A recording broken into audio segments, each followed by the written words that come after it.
Bienvenidos a África 7 días, un magazine informativo dedicado al continente africano. Comenzamos con los titulares. 39 meses, más de 3 años, es el plazo que comunicaron las autoridades militares de Guinea para devolver el poder a los civiles. Así lo ha anunciado el jefe de la Junta, Mamadi Doumbouya, desechando las reclamaciones de la Comunidad Económica de Estados de África Occidental. En Sudán, la región de Darfur, en el occidente del país, vuelve a ser el escenario de masacres. Más de 200 personas fueron asesinadas en 4 días de ataques que comenzaron el viernes 22 de abril. Nuestra corresponsal en la región nos dará los detalles de lo ocurrido.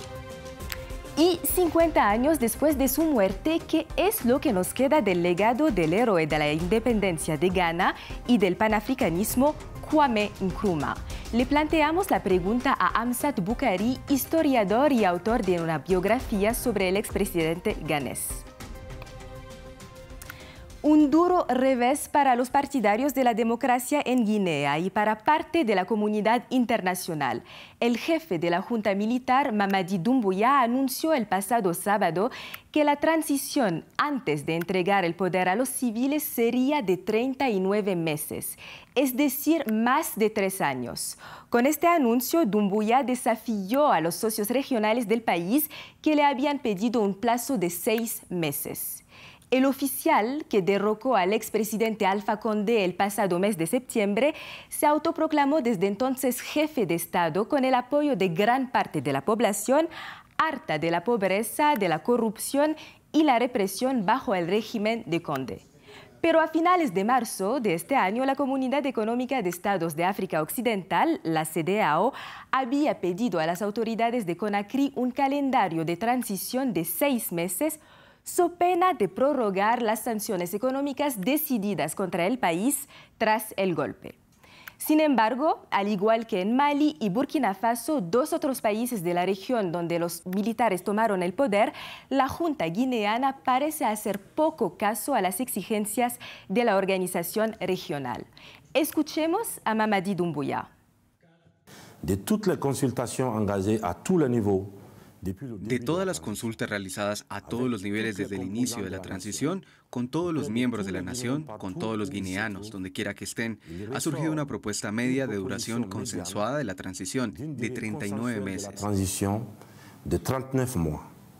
Le CNRD, el Comité Nacional de la Agrupación para el Desarrollo y el Gobierno presentarán a su vez esta propuesta, fruto de amplias y pacientes consultas, al Consejo Nacional de Transición, que actúa como Parlamento.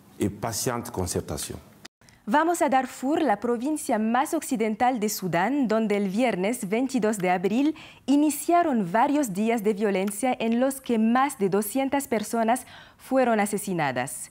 El conflicto en esta región es antiguo y se presenta como una oposición entre tribus árabes y tribus africanas, pero fue principalmente alimentado por el régimen del antiguo autócrata sudanés Omar al-Bashir, contra quien la Corte Penal Internacional emitió una orden de detención por crímenes contra la humanidad.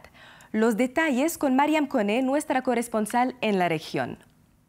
Comenzó hace una semana cuando combatentes árabes armados atacaron las aldeas Masalí, una minoría étnica, en represalia por la muerte de 2 de sus miembros. El conflicto que comenzó en la aldea de Krenik alcanzó su punto más violento el día 24 de abril con 201 muertos y 13 heridos, según el gobernador de Darfur Occidental, que acusó a las fuerzas gubernamentales de haberse retirado sin ninguna justificación y de haber dejado desprotegida la comuna de Krenik, que ahora está completamente destruida, siempre según el gobernador del estado, que denunció crímenes contra la humanidad. Estas violaciones son una nueva escalada en el conflicto de Darfur que empezó en 2003 entre las fuerzas del régimen y militar islamista del expresidente Omar el-Bashir y las rebeliones de las comunidades, entre ellas los masalí, que se sienten marginalizados, desempleadas en el momento más violento por la lucha contra los rebeldes. Las milicias armadas llamadas Janjaweed, compuestas principalmente por nómadas árabes, desempeñaron un papel importante en la represión, las violaciones y las operaciones de limpieza étnica llevadas a cabo por el régimen militar islamista de Omar al-Bashir. En Krenik, según varios testigos, estas milicias volvieron a actuar. En los últimos 20 años, los enfrentamientos en Darfur han dejado más de 300.000 muertos y casi 3 millones de desplazados. Hace 50 años, Kwame Nkrumah, el padre de la independencia de Ghana, murió. Al igual que el burkinés Thomas Sankara o el congoleño Patrice Lumumba, Kwame Nkrumah fue considerado como la encarnación del panafricanismo. El líder quería hacer de África un conjunto unificado como los Estados Unidos de América. Esta es su trayectoria. Una África fuerte y unida. Kwame Nkrumah era doctor en teología y licenciado en filosofía antes de fundar en 1949 el Partido de la Convención y llamar a la desobediencia civil contra los colonizadores. Las autoridades coloniales británicas lo encarcelaron, consagrando el comienzo de su ascenso político. En 1951, su partido ganó las elecciones y su liberación fue un triunfo popular en las calles de la capital de Ghana, Accra. En menos de una semana, Nkrumah cambió su uniforme de convicto por un traje de primer ministro de un gobierno autónomo. 5 años después, en unas nuevas elecciones generales consolidó su poder, obtuvo 3/4 partes de los escaños y obligó a Londres a conceder la independencia del país en 1957. La Costa de Oro terminó y el país fue rebautizado Ghana, en homenaje al Imperio de Ghana. Esta es una imagen de la reina Isabel en Accra en 1961, pero las relaciones con la corona británica se deterioraron rápidamente. Como presidente, Kwame Nkrumah se acercó al bloque del Este, a la Unión Soviética y también a China, lo que convirtió al líder en un adversario para Gran Bretaña. Pero la preocupación también empezó a crecer en Ghana, ya que muchas de las voces disidentes fueron silenciadas. Nkrumah fue víctima de al menos 4 intentos de asesinato. En octubre de 1965 recibió en Accra a la mayoría de los jefes de Estado africanos de la Organización de la Unidad Africana. Esta fue la última vez que tuvo la oportunidad de presentar su proyecto panafricanista. África debe unirse con él mismo como líder, lo que provocó la desconfianza de sus homólogos. Anticolonialista ferviente, fue derrocado por un golpe militar en 1966 cuando se dirigía a China y encontró refugio en la Guinea del presidente Sékou Touré. Finalmente, en 1972, murió en Rumanía, lejos de su país y de su continente. Hablamos con Amsat Bukhari, historiador especialista en panafricanismo, sobre lo que queda en el continente de la ideología de Kwame Nkrumah medio siglo después de su muerte. 50 años después de la muerte de Kwame Nkrumah, mucho queda de su lucha. Por un lado, su ideología panafricanista sigue siendo pertinente con la idea de que es importante que África se una y establezca unidad en la cuestión de la defensa, la moneda y del desarrollo. Kwame Nkrumah también es relevante para las diversas luchas que se libran hoy en día en África y en la diáspora, ya sea la lucha contra el racismo y la lucha contra otras formas de colonialismo que él mismo mencionó en su libro El neocolonialismo, última etapa del imperialismo, o en cuestiones de identidad que abordó en su libro El concienciismo, en el que se interesó por la noción de la personalidad africana.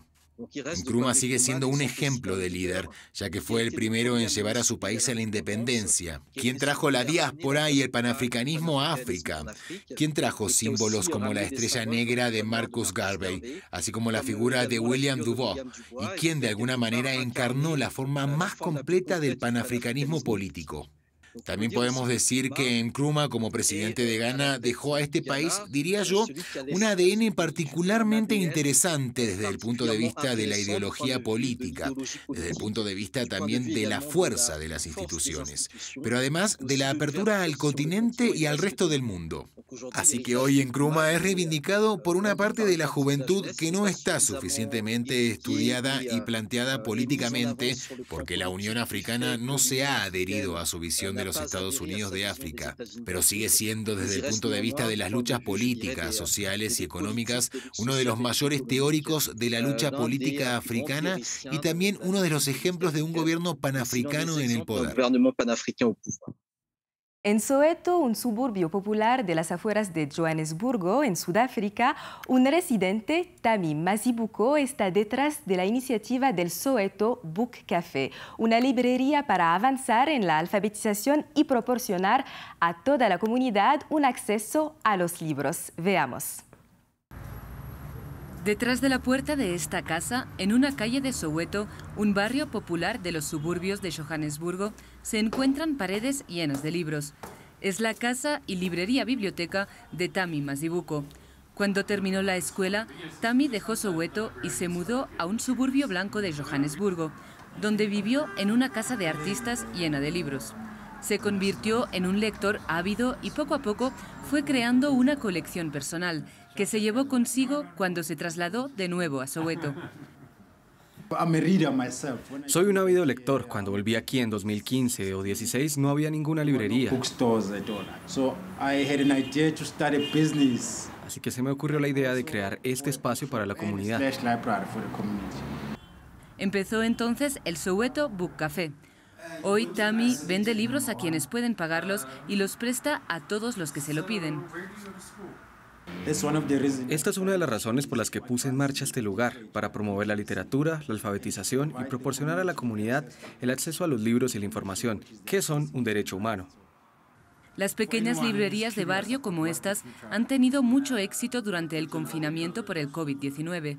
La librería de Tammy está llena de libros de segunda mano y le gusta especialmente centrarse en la literatura africana, organizando a veces lanzamientos y lecturas, pero sobre todo su espacio ofrece un lugar seguro para los jóvenes del barrio.